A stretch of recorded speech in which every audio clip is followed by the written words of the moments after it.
This you put on top of your 5-gallon thing. It's got a little hose. You push the button. UBS charged.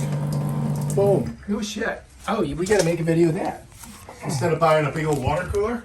What are you out of your mind? All right, so instead of buying a water cooler, Jerry bought this thing right here. What is it called? It is called the 5-gallon water pump thing that goes on top of your thing that you do like that. Look at that. Hold it. And it Turn it off lasts for a second. So Charge lasts for 3 of those. So you pull this off, right? Right. And it's a USB. Yeah. And here's your USB cord right here. Yeah. And you just plug it in there, and that charges it.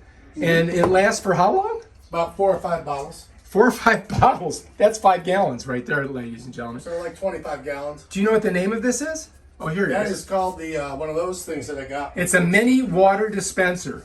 Mini water dispenser. And where did you get that at? Great for camping. I got that on the line. Was it Amazon? It was Jeff Bezos and his space cock rocket. We're gonna get that. That's a freaking great thing right there. Yeah.